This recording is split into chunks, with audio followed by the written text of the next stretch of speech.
Hi guys, and welcome back to my channel. Today we are going to be doing a quick fire wrap up of all the books that I read in May, so let's jump into it.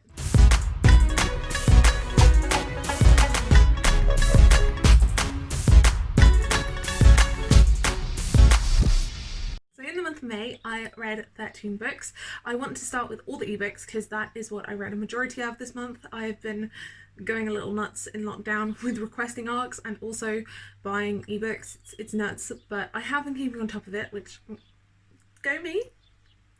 Anyway, let's start with the ARCs. So the first two ARCs that I read were by Luangie Smith. Well, one of them is an ARC and one of them I had to read the story first because I requested a sequel. Anyway, so that was The Vine Witch and The Glamourist, and in this we follow Elena, who is a vine witch, and in this world we are kind of set in a France-like place, and there are lots of different kinds of witches. Elena is a vine witch, which means she specialises in helping the vineyards and growing wine. There are so many different kinds. It was so good, so enthralling. The writing very much reminded me of things like The Binding or Once Upon a River. I really enjoyed it, and I will link the vlog I did for all three arcs up there. The next arc I read was Last One to Lie by J.R. Winchester. Let's double check her name. Yeah, J.M. Winchester.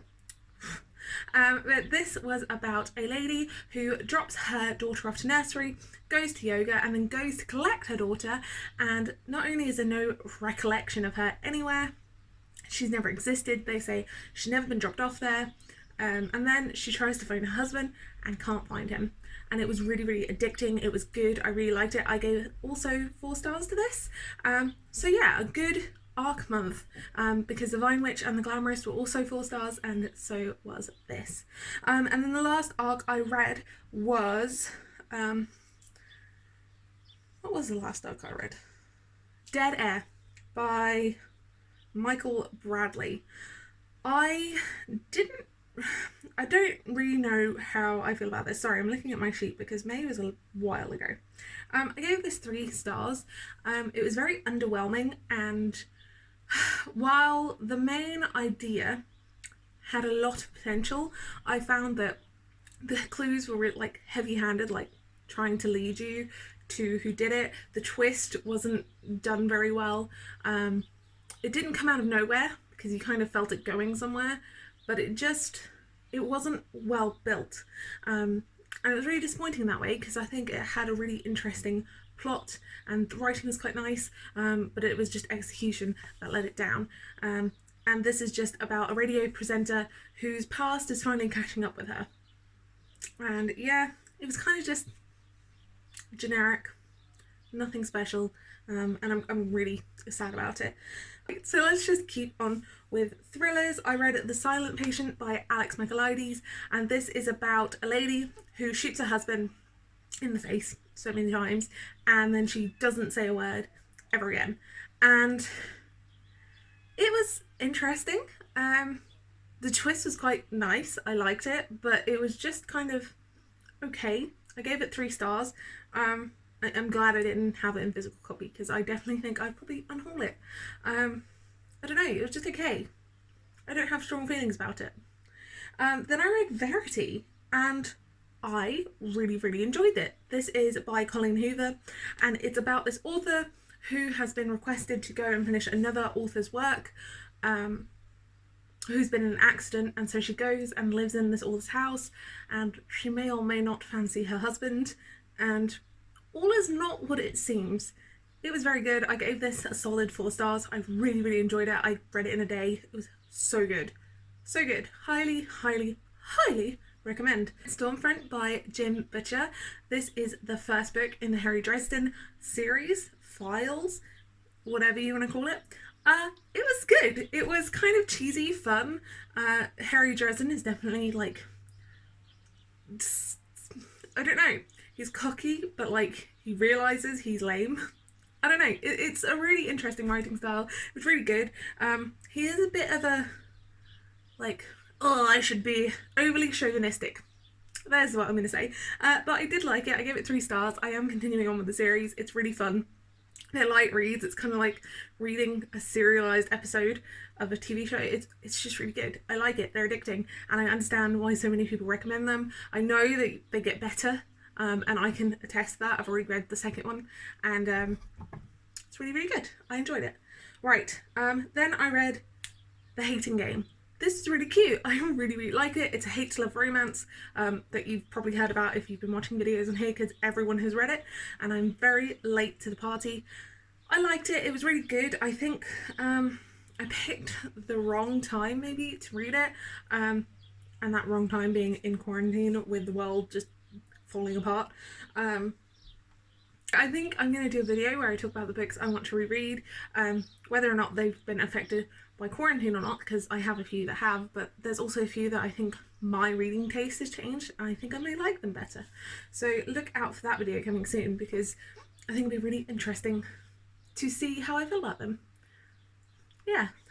So the only graphic novel I read this month, and shockingly, and spoilers, was my only 5-star book this month, was Cat's Cafe. This is the cutest graphic novel. It really is relatable and enjoyable, and I love it. And as soon as it comes out, I'm buying a copy. I think it's actually out now. It was so cute and so good, and just a really good like mental break, and I needed it. 5 stars. It was amazing. I loved it. Right, so that's all of my ebooks. I read so many ebooks this month. Right, so even though I only read 4 physical books this month, I'm still somehow making a dent on my like TBR shelf outside, which is always a nice like bonus. But I only read 4 this month, and that's okay. I have been obsessed with my Kindle. I got it this month. If you want to see that vlog where I unboxed it, it has been so nice, especially because I don't sleep well, and so instead of waking up, going on my phone, and then just being up for hours, I just open my Kindle with a light on, and I'm tired. It tires me out. It's great. So let's talk about the 4 physical books I read this month. The first one being Anna and the French Kiss by Stephanie Perkins. I enjoyed this. I gave it 3 stars. Like, I understand it has its issues and its problems, but it was really just a fun, light read, and it was one that I needed because I felt really slumpy, and it was just a good break, and it was cute, and it was fun, and you know, as a teenager, I would have loved this book. This would have been a 5-star book for me as a teenager, but I do see its issues. However, I'm an adult. I know what's wrong and what's not great, and like, I'm not that impressionable. However, it's really, really cute. I did like it. It's not going anywhere. I'm going to keep it on my YA shelf. I have a lot of Philippa Gregory on my backlist because we haven't been on holiday this year at all, and I tend to read her on holidays. So I figured I would make a dent while we're stuck at home, and I read The Taming of the Queen this month, and this is about Catherine Parr. Yeah, I was like, no, it's not. It is. It's about Catherine Parr. And Catherine Parr was Henry VIII's last wife, and it's about her marriage to him and his death. And it was really good. It was really interesting. Please don't take these books as historical facts. It's historical fiction. There is a lot of leeway in these books. Doesn't make them bad. They're quite good. I gave it 4 stars. I really liked it. But just don't take these as historical facts. Is a kind of middle grade young YA book, and that is Redwall by Brian Jacques. And I love this. This was so cute and so entertaining. I gave it 4 stars. If you're wanting your kids to develop a taste for high fantasy, or if you're looking for other fantasy books for them to like get into, I recommend this. This was so good, so cute. I loved the characters. I loved the woodland setting. It really reminded me of Pillars of the Earth for some reason. But yeah, I really, really, really enjoyed that. It's quite cute. And the last book I read, finally, I have been wanting to read this book for years, and I finally picked it up, and that was The City of Brass by S.A. Chakraborty. I really enjoyed this. This is another one that I think will be on my list to reread. I gave it 4.5 stars. However, I think my enjoyment was hindered by what's going on. I found last month super challenging to like wrap my head around a lot of things, just due to everything, and last month was quite a difficult month for us family wise, so yeah, I do want to reread this. I love it. It's set It's a Middle Eastern inspired fantasy. It's set in kind of Cairo and Egypt and that area of the world. It's really, really good. I'm wanting to, you know, read about jinn and like proper Middle Eastern inspired fantasy. I highly, highly recommend this. I really enjoyed it and I can't stop thinking about it, which is what's making me think it's actually a 5-star read instead of a 4-star read, 4.5-star read. The more I think about it, the more I want to reread it. So this is definitely high on that list. It's really, really good. And in this we follow Nari, who's kind of a con lady with a hint of magic. And basically be careful what you wish for. It's really good. I really loved it and I want to read the rest. The third book is out. And I don't know, I can't stop thinking about it, and that's what's making me think I need to reread this, because it's just good. It was good. Read it. It's everything I wanted Redwall of the Sands to be, but like 100 times better. Highly recommend. Right guys, that's it for this video. Sorry I have the fan on. It's really hot in my bedroom, and yeah. I'm gonna go. I've rambled on for long enough. I hope you're staying happy, safe and healthy, and I will see you soon in another video. Bye guys!